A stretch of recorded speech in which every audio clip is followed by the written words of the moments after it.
Right then, folks, hello and welcome to Ant here at Leisure Leagues. I'm joined by Mark Clattenburg, legend in the refereeing world, it's fair to say.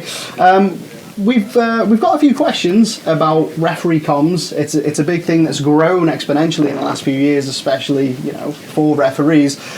Specifically, AXIWI, who are the company that Leisure Leagues uses for our comms. What would you say is the added value of referees working with a comms system? Oh, it's massive. I remember when I first started, there was no such thing as comms. There was no such thing as beeper flags. So you ended up having to always look across, always keep the assistant in view. But that was very difficult if sometimes there was a ball going inside the penalty area. You can't look at the assistant, you're having to watch a challenge, where with the communication kit, you're actually having the assistant referee saying potential offside or offside, knowing that you don't have to look across. Yeah. So therefore, it's got its huge benefits, and also you're not isolated. Whereas a referee, you're quite isolated. Players can communicate by voice to each other, their teammates, but as a referee, you can't shout across the pitch to your assistant because they wouldn't hear you with all the crowd noise. So at least with the communication, it gives you a chance to be able to talk through things off the ball, as well as when things aren't going right, to G you up. But it also has some negatives, and referees do get used to it.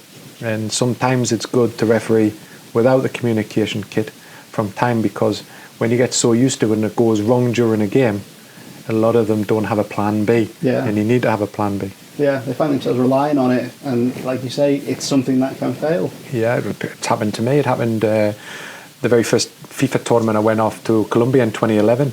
And all the communication kits were for security were cut because of the military in Colombia, which meant none of the referees had communication kits, and a lot of referees, top FIFA referees, struggled because they couldn't referee a match without communication. Yeah. And it's you realise when you have it, it's a bit like what my wife says with a dishwasher. When you haven't got one, you don't know the difference, but when you get one, it changes your life. And it's the same as a communication kit with refereeing. Yeah. Once you have it, it changes your life. But when it doesn't go, when it goes wrong, it goes wrong. You've got to go back to the old school. So, thinking about when it first came in, and just getting used to how to communicate, would you get assistants that would give you too much information? You had to tell them to calm themselves down. Was there some that were just not giving enough and not using it properly? Where's the kind of happy middle ground there? I think the first point that I would like to say was it was awful to wear. At first, the packs were big and bulky, so running around, I think that was the hardest thing to get used to. Actually running around with an earpiece with a battery pack on your back. That was the weirdest thing at first. But once you got used to that, then you had to get used to accents.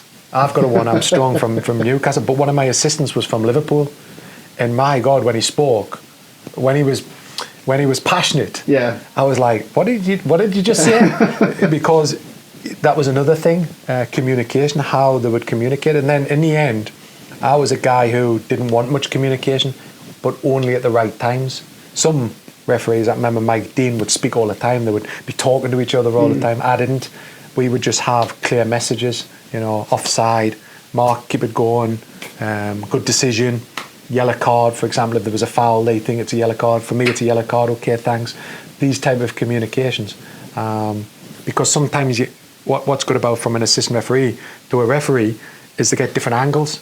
As a referee, you don't sometimes see it, even though the argument is the referee's close. He doesn't have the depth.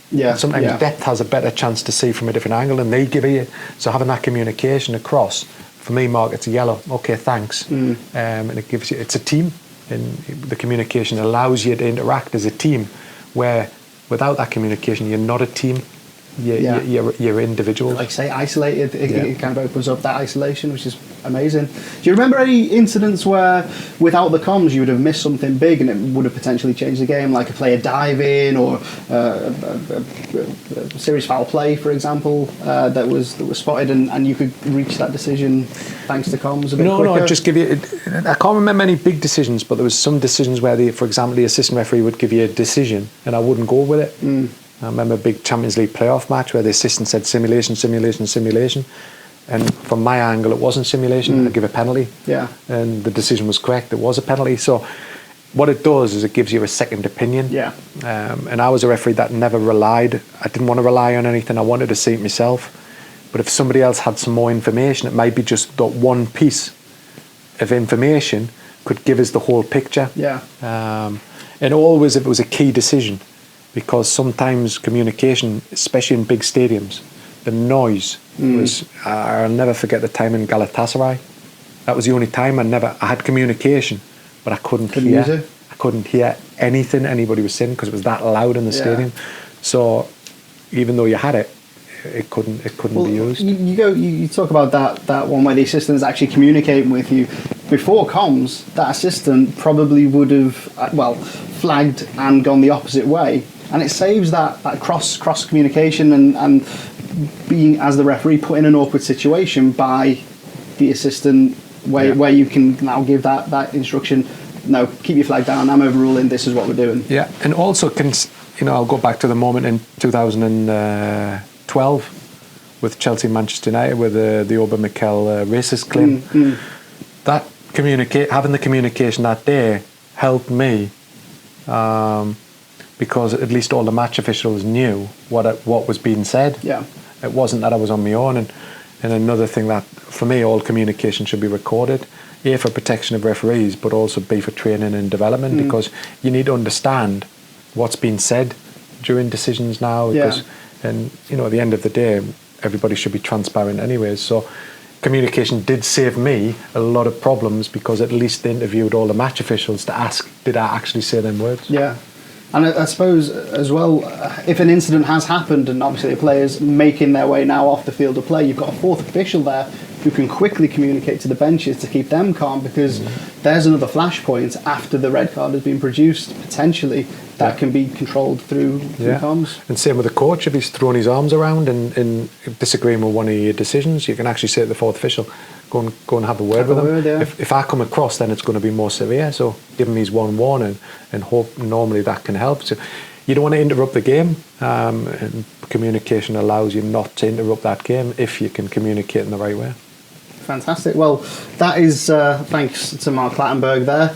Brilliant insight into how communication systems benefits referees, assistant referees, fourth officials, and indeed everyone involved with the game. Thanks very much. Thank you.